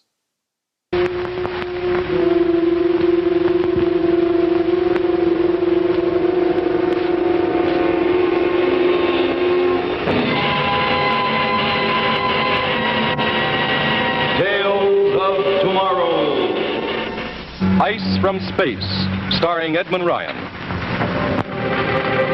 This is it, gentlemen, the Arrow B-76, photographed from our takeoff compound 2 days ago. Our radar followed her for 76,200 miles into outer space. Then our instruments were no longer able to keep track of her. According to our Harmonic calculator, everything within the ship was behaving perfectly. That's the last you saw of her? That's the last, sir. Sergeant, the lights, please. For 48 hours, there hasn't been a trace of the AR-76. Perhaps, Congressman, your investigating committee should look into the problem of who repealed the law of whatever goes up must come down. I don't consider this a laughing matter, Major. There are millions of dollars of taxpayers' money involved here. The point is past where we can laugh at such matters. Congressman, I think both the Major and myself understand your position. As head of the scientific division here, I'm more concerned right now with the fact that we have a new, unexplainable phenomenon. That rocket must come down. The question is, when? You see, Congressman, our instruments indicate that if the rocket maintained its original path of ascent, it must come down within 50 miles of this post. But when? No, I suppose there's nothing to wait for now except the reports to come in. It'll be interesting to discover, when that rocket does come down, what happened to our little passengers. What about these mice? Well, according to the boys at the rocket ramp, these particular mice they call the Flying Mice Brothers. Mice Brothers. It's just a joke the men have among themselves. Joke, eh? These mice went up 3 weeks ago in the old AR-75, 50,000 miles, Congressman. I've learned a great deal of useful information from their reactions. A year ago, we were able to send them out 500 miles, then 2,000. Now that we're probing outer space, there's quite a lot of tension among all of us. And these little jokes, such as the Mice Brothers, help to relieve this tension. How much would you reckon the AR-76 cost, Major? Well, I'm sorry, sir, but I couldn't rightfully say. As you know, the 76 was designed as the first rocket to carry a man, though it hasn't done so yet. If you're going to be close-mouthed about it, I can always appeal to Washington. Well, my orders confined me to the launching of the rocket, nothing more. I simply followed my instructions. Your father would have known how much was involved. Your father would have made it his business to know everything about the project.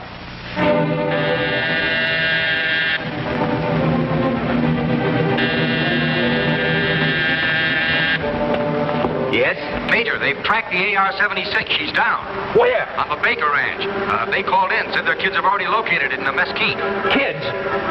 Sergeant, get Lieutenant Garcia to take a detail over there right away. Yes, sir. Get the Baker family on the phone. Tell them that AR is government property and to keep their kids away from it. Yes, Major. Have him take a recovery group out there and get a report back to me as fast as possible. Now get a move on. Well, that's it. The Baker Ranch is not more than 10 miles from here. Well, she finally came down. But why the delayed return? She should have come down within hours after the takeoff. What do you make of this, Dr. Meshko? It's strange. Very strange. Are you making any guesses as to what we'll find inside? Not just now. I think we better wait and see it for ourselves. I hope it's not badly damaged. After all, these things cost lots of money. 1 o'clock. Any idea how long before we'll be able to see it? We'll wait for word from the recovery group, Congressman.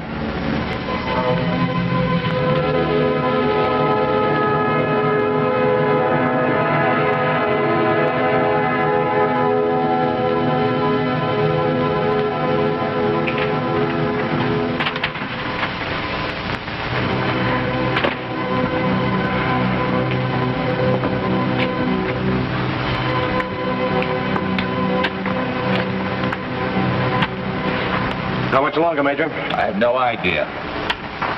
Sergeant? Yes, sir? Any word from that recovery group? Not a word, Major. I want to be notified immediately when they're sighted. Immediately. Is that clear? Yes, sir. It's been over 2 hours since Dr. Meshkoff left with the lieutenant. Any idea what might be detaining them? Could it be anything serious? Might be anything. Anything from a broken axle on the tow truck to a broken head. How should I know? I'm sorry, Congressman. I didn't mean to jump on you. The heat, the pressure, and my bad manners. Perfectly all right, perfectly all right. Thanks. One gets used to that sort of thing on the investigating committee. But please try to understand my position. I believe I do understand it, sir. The enormous amount of funds being requested by your superiors for the so-called top-secret projects is beginning to raise questions. You military people are secretive about everything except the amounts of money you require. Naturally. And quite naturally, my committee became curious, quite curious about these new explorations into outer space. They've expressed a desire to know why money is being expended for such items of expense as your flying mice brothers, as you put it. I'm sure your father wouldn't have countenanced this. Will you please stop telling me how my father would have done things? He was a great man, Major. A credit to his country and to you. This is my problem, not his. I'm running this project, not my father. Yes? Our retrieving group reported back, sir. They've taken the rocket over to the barn on the Baker Ranch. Why did they do that? Order a jeep for me. If you're going to ranch, I'd like to go with you and see the rocket or what's left of it. As you well know, this project is top secret. I'll have to ask you to remain here until we make our preliminary examination. Now, see here, Dozier. I represent the Congress of the United States, and I'll brook no interference from the military. I'm sorry, sir, but I'll have to refuse you. And don't tell me what my father would have done in my position.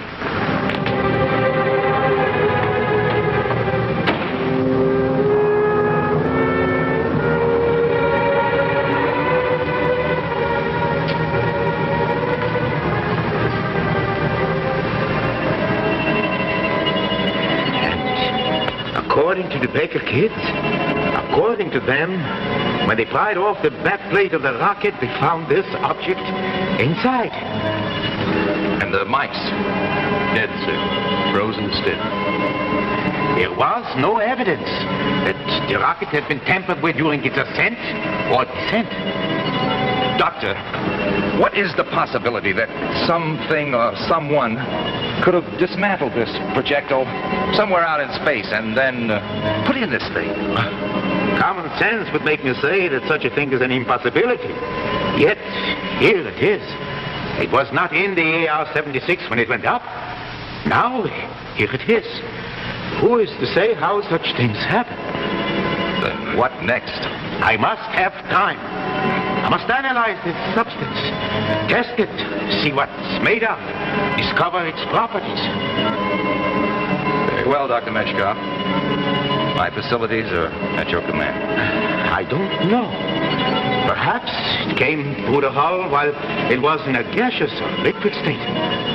Then, once inside, it turned solid.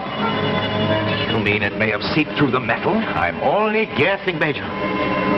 I've arranged to have Lieutenant Garcia move it here in order that it may be further investigated and analyzed. So I'm in isolation. I have never seen anything like this. Harder than steel or any new alloys. Glowing like molten lava. Yet, freezing the very air about it with growing intensity. Notice how cold it is in here, Major. It must be 20 degrees colder than outside. Let's get back to the office. Lieutenant Garcia, the film from the camera that were on the rocket. Right here, sir. Good. Get him to the lab, quick. Yes, sir.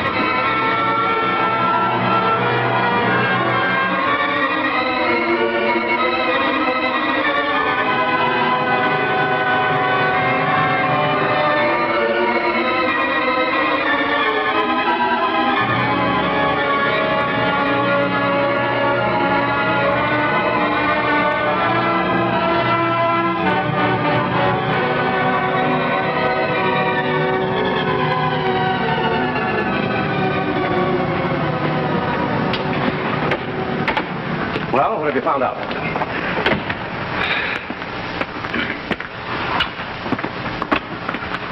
Well? I'm afraid nothing. Nothing more than we knew before. It's a strange thing we have on our hands. You don't have to tell me that. But I've got to report back to Washington. I want something concrete. I can't send a wire saying we have something strange in our hands. Congressmen have sent stranger messages than that. Mr. Burns. Now, see here, Dozier.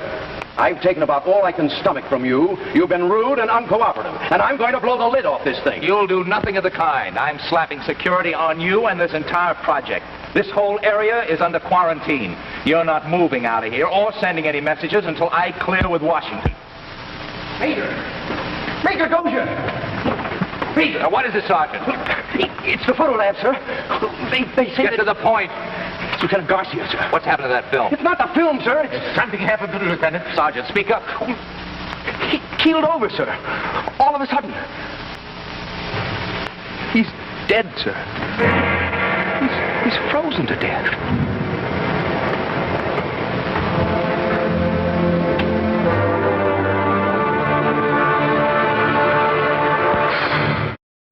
Assume the position and open your minds wide.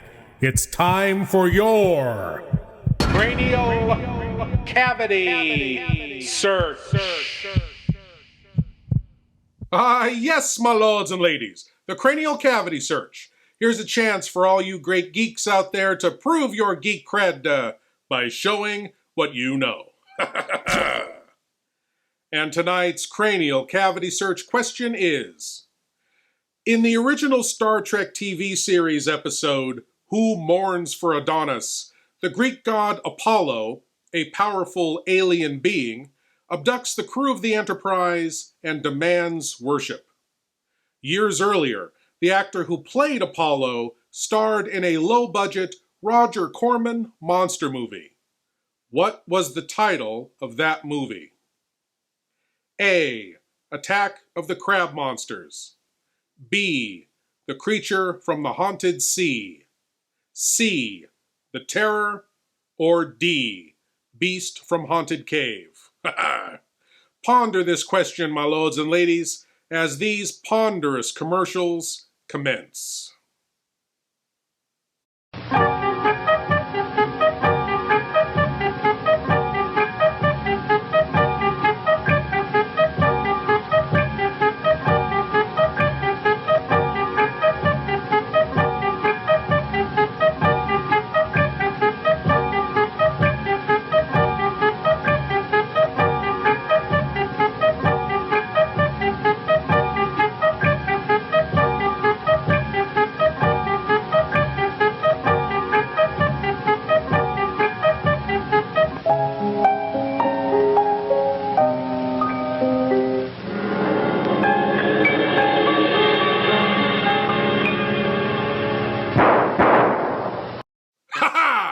And the answer to tonight's cranial cavity search question. Which Roger Corman monster movie did the actor who played Apollo in Star Trek star in? It was D. Beast from Haunted Cave. Yes, Beast from Haunted Cave, the 1959 film starring Michael Forrest, about gold thieves who hide out in a cabin in the snowy wilderness only to run across the spidery cave-dwelling beast. But now, on to the conclusion of the Tales of Tomorrow episode, Ice from Space, as the tensions rise and the temperature drops.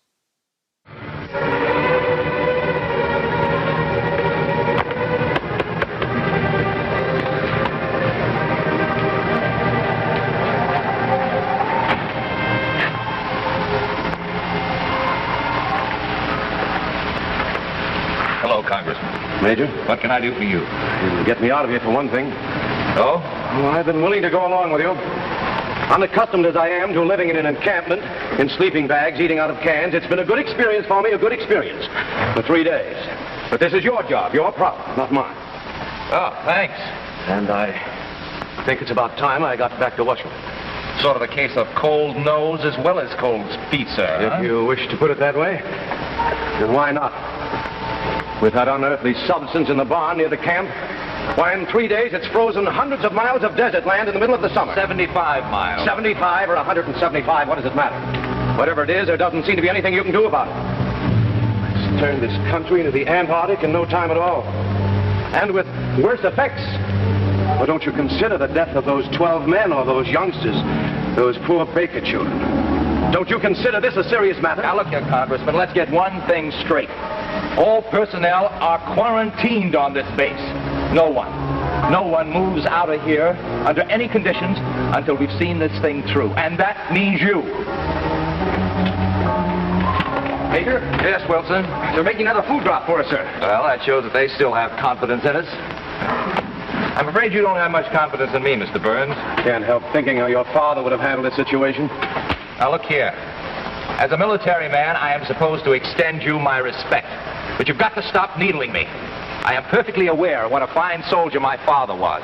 However, I have my own career to make, and it will not be as Colonel Dozier's son. My career and my reputation I will make on my own, or not at all. Of course. I didn't mean to imply that you couldn't handle this problem. Then leave me alone and let me do it my own way. I have my orders, and I intend to carry them out. May I ask, just what are your orders?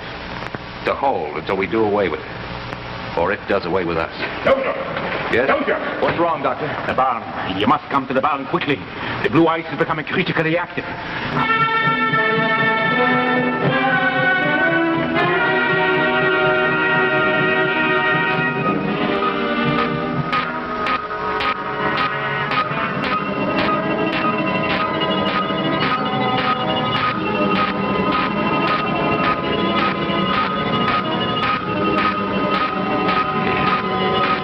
Does seem worse. Much worse.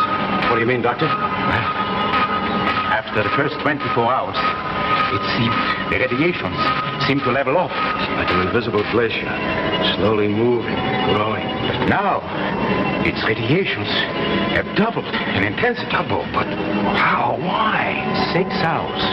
In less than 6 hours, it contaminated more of the surrounding area than it has in the last 3 days. It's unbelievable. Yes.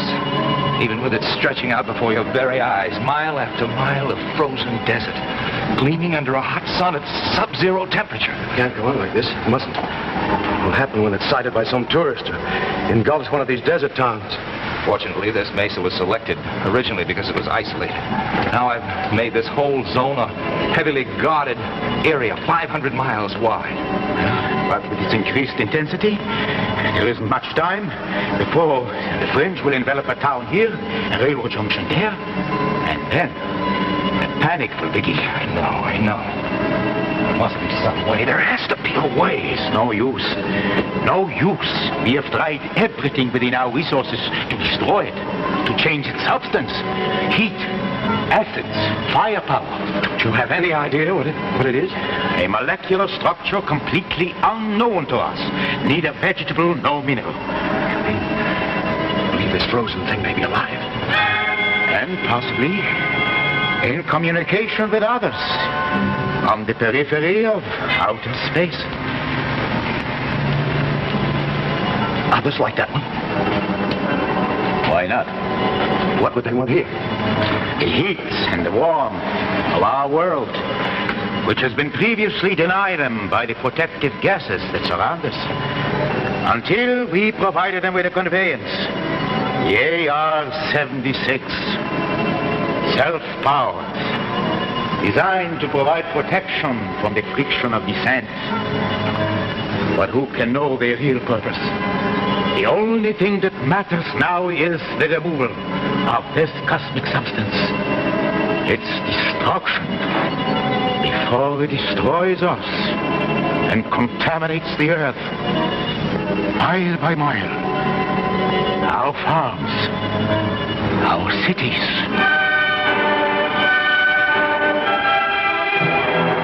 Where do we go from here? A little more time. If only we had more money for large-scale experiments.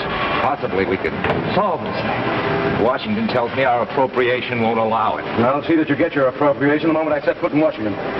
The government must do more to encourage scientific research. Thought of that months ago. I'm afraid it's a little late now, Congress. There's got to be a way out. There's got to be.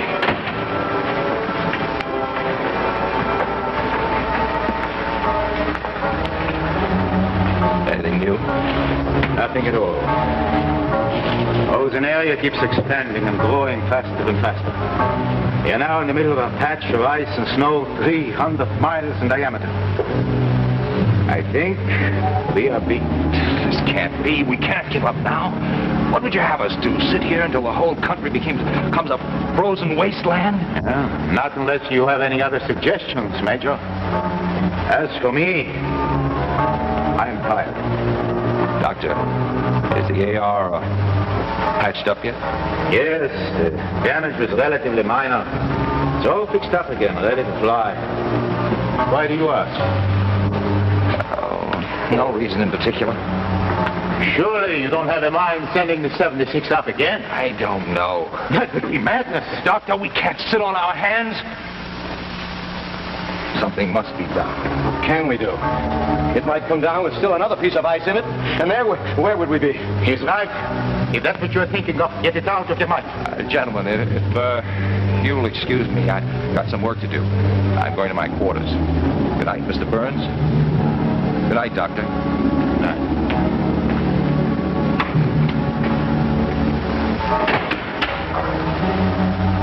If I may be permitted, Congressman, you've been riding the Major awfully hard. Yes, I'm afraid I have. He has an enormous responsibility, not only to the men on this post, but with this new thing, perhaps, to the rest of the country. Major's a very good man. He'll solve it somehow. I have the greatest confidence in him.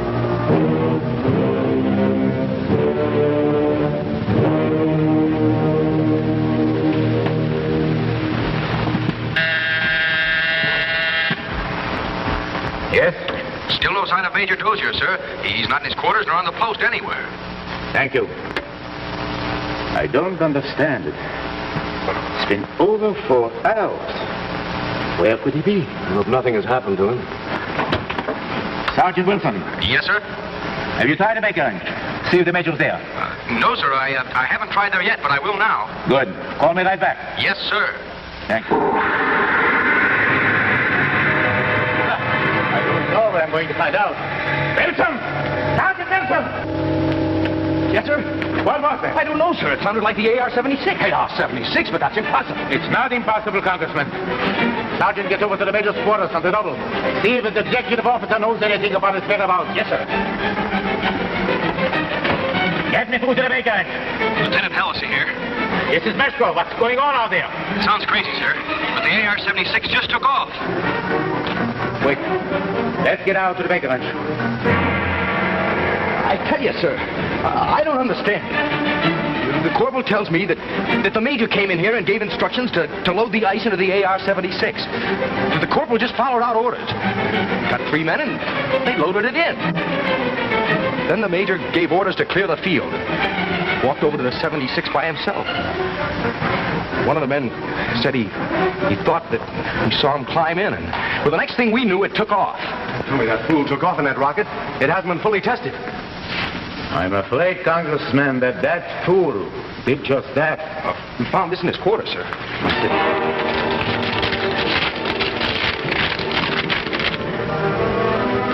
Here, Dr. Meshkov, I hope this does not spoil any of your fancies, scientific theories, but it seemed to me like the only way. I know that eventually you would have found out all about the ice from space, but who knows how much longer we would have to wait. The only way to make sure seemed to be to go along with it and blow up the whole thing in outer space. Had I sent up the rocket alone, it might have come down again with the same cold cup. Goodbye and Godspeed. That's all there is. That's his last will and testament. I guess that makes 2 Doziers our country has to be thankful for. Yes, Congressman. 2 Doziers.